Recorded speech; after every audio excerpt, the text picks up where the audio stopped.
ओम नमो भगवते वासुदेवाय। हमारे YouTube चैनल अद्भुत ज्ञान गंगा पर आप सभी का हार्दिक स्वागत है। आज आप अधिमास या पुरुषोत्तम मास के महात्म्य के चौथे अध्याय को सुनेंगे।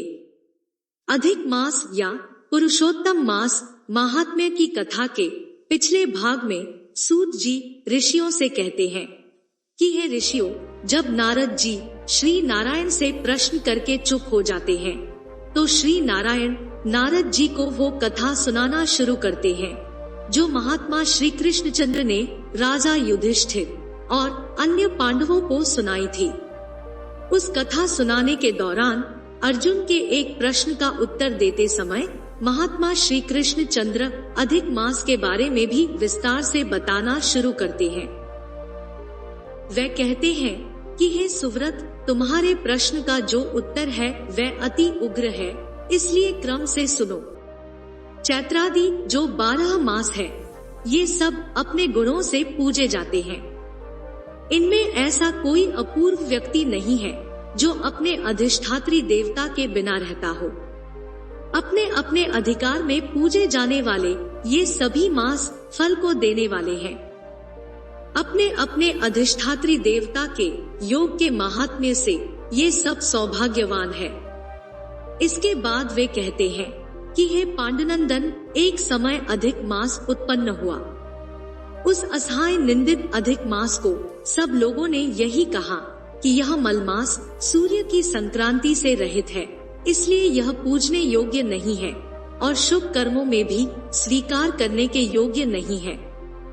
अपने लिए बाकी सभी के इस प्रकार के वचनों को सुनकर बहुत ही उदास, चिंताओं से घिरा हुआ, व्याकुल मन से यह अधिक मास मरणासन्न हालत में पहुंच गया।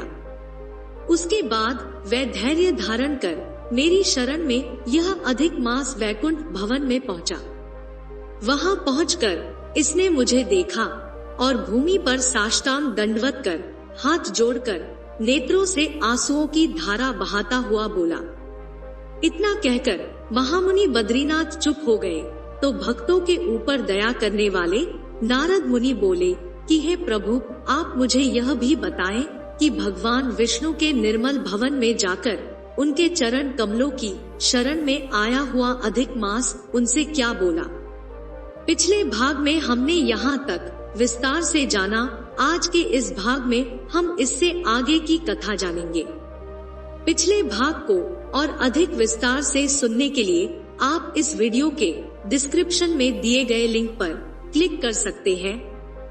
आइए शुरू करते हैं आज की प्रस्तुति। अधिक मास या पुरुषोत्तम मास महात्म्य की कथा। अध्याय 4।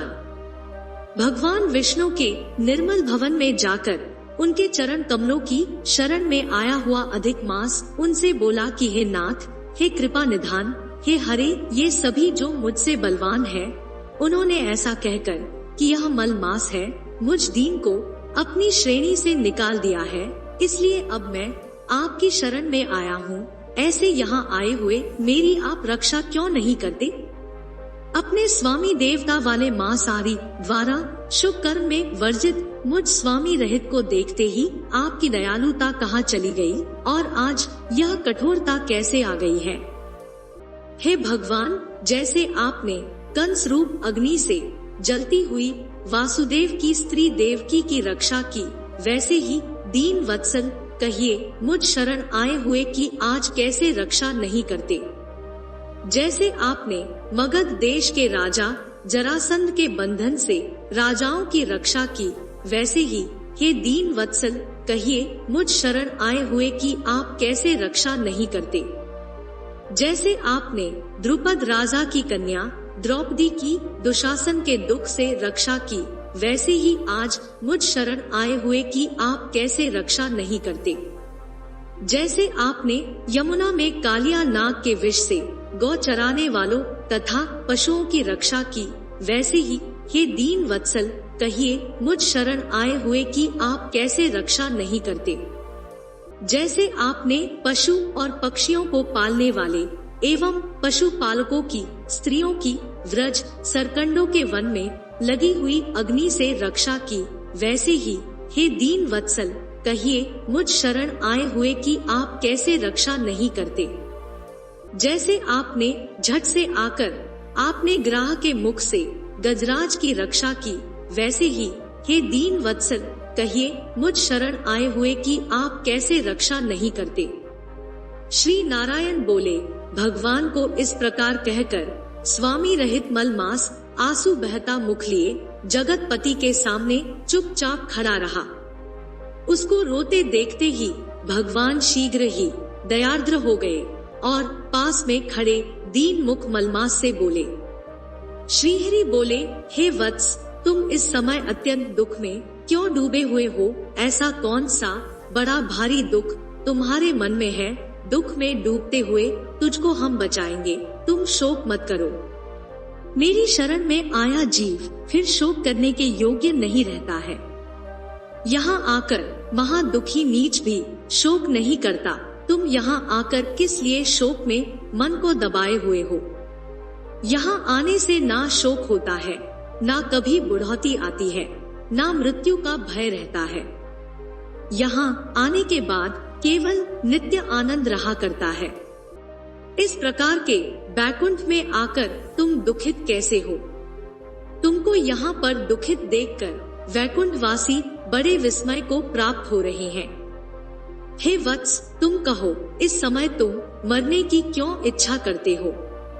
श्री नारायण बोले, इस प्रकार भगवान के वचनों को सुनकर बोझा लिए हुए आदमी जैसे बोझा रखकर श्वास पर श्वास लेता है, इसी प्रकार श्वासोच्छ्वास लेकर अधिक मास मधुसूदन से बोला। अधिक मास बोला, हे भगवन, आप सर्वव्यापी हैं, आपसे कुछ भी छिपा नहीं है। आप विश्व में आकाश की तरह व्याप्त होकर बैठे हैं।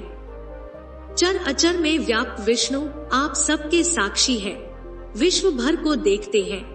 विषय की सन्निधि ने भी विकार शून्य आप में शास्त्र मर्यादा के अनुसार सब भूत स्थित है। हे जगन्नाथ, आपके बिना कुछ भी नहीं है।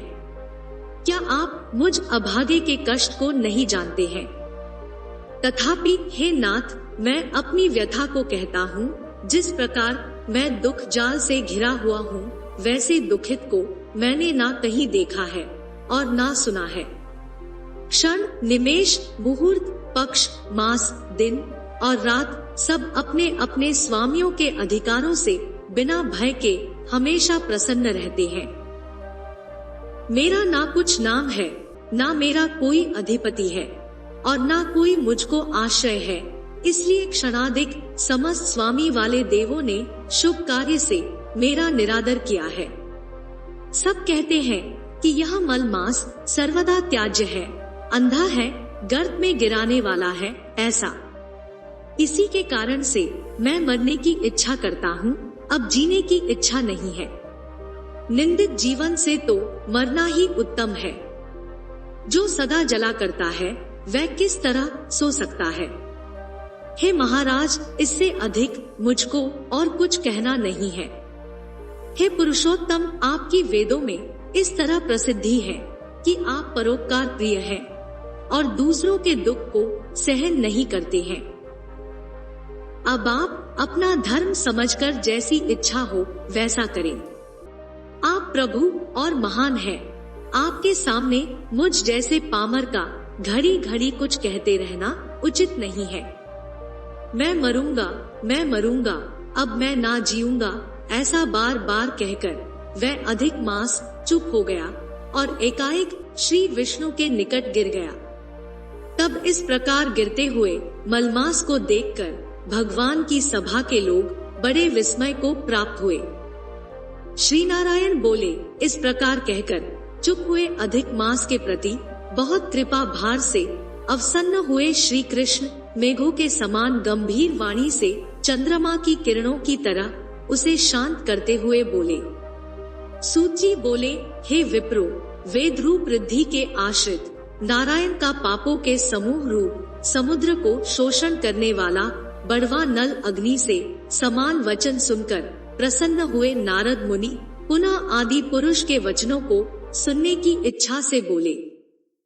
अधिक मास या पुरुषोत्तम मास महात्म्य कथा का यह अध्याय यहीं पर समाप्त होता है।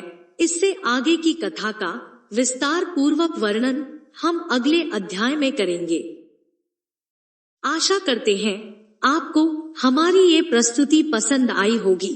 आपको हमारी ये प्रस्तुति कैसी लगी कमेंट करके जरूर बताएं। आपको हमारी ये प्रस्तुति पसंद आई हो तो वीडियो को लाइक करें, चैनल को सब्सक्राइब करें। वीडियो को अंत तक देखने के लिए आपका बहुत बहुत धन्यवाद।